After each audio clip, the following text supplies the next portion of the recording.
This is dangerous stuff and it needs to be stamped out. Let's go now live to Josh Frydenberg joining us from Melbourne. Good to talk to you, Josh. Nice to be with you, Chris. Look, congratulations on the documentary. This is really deeply personal for you, isn't it? It absolutely is. I'm a proud Jewish Australian and part of a community here in Australia that has contributed great members like Sir John Monash and Isaac Isaacs, Elman Cowan, Linda Dessau, Olympic gold medalists and many, many others who have played a very central role in strengthening Australia's democracy and Australia's society. And now the Jewish community here in Australia feels isolated, feels abandoned, and certainly feels under threat. And what has happened in our country, in our time, in our name, is just unacceptable, Chris, because it's not been an isolated incident of anti-Semitism. It's been a pattern of conduct over the last 8 months, from the riots outside the Opera House and in Caulfield, the Jewish suburb, to the doxing of Jewish creatives, to the boycotting of Jewish-owned businesses, and of course to the general intimidation, harassment and fear on our university campuses, all of which is unacceptable in 2024 here in Australia. We look at it and talk about it in detail on this program night after night. It is frightening, it's dispiriting.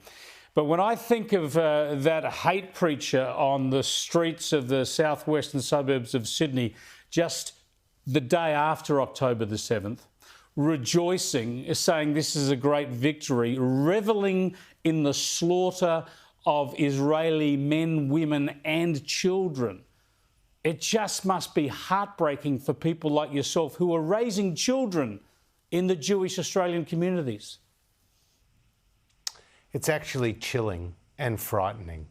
And if this documentary does nothing else, I hope it calls for our leaders to better and more effectively enforce the law. Because people are breaching the law, breaking the law, day after day with their incitement to violence and hatred on our streets, but they're not being held to account. And this is where our Prime Minister needs to match his words with action. He says on the documentary that the statement from the river to the sea, Palestine will be free. He says that is a very violent statement. And he says that it has no place on our streets. Yes, yet yesterday, today and tomorrow, here in Australia, people are chanting that statement of hate which calls for the abolition of the State of Israel. Josh, so stronger action must be taken. Indeed, you've spoken to Anthony Albanese. He's in your documentary. He says some of the right things, but he's not doing anything. Now, you're a trained lawyer. You've sat in the National Security Committee of Cabinet. We've got university students and protesters saying they support Hamas, openly barracking for Hamas. That in itself surely is a breach of our law, supporting a listed terrorist organisation, yet the government stands back and does nothing. And this is unacceptable, and this has to stop. One of the other people we speak to in the documentary, Chris, is Dennis Richardson, Australia's foremost intelligence and security expert, the former head of ASIO in the Defence Department. And he says he's bewildered, he's startled, he's surprised, he's puzzled as to why our laws are not being enforced.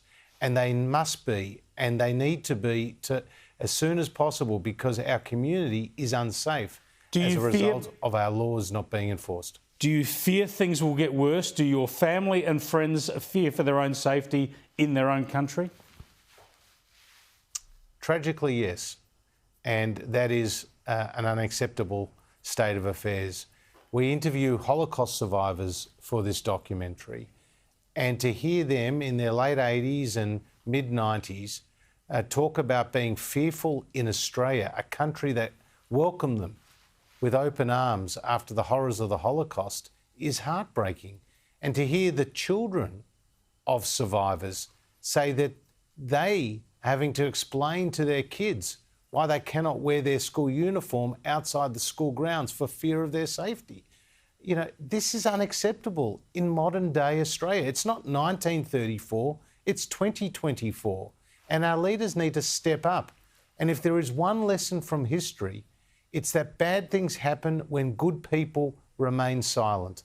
And too many good people are remaining silent, whether they're in our political class, whether they're our university leaders, or whether they're in our other institutions like the Human Rights Commission. These people are sitting on the sidelines rather than taking strong and decisive action at a time when we need it most. Well said, Josh Frydenberg, and congratulations yourself for making sure you're using your voice on this issue. I appreciate you joining us.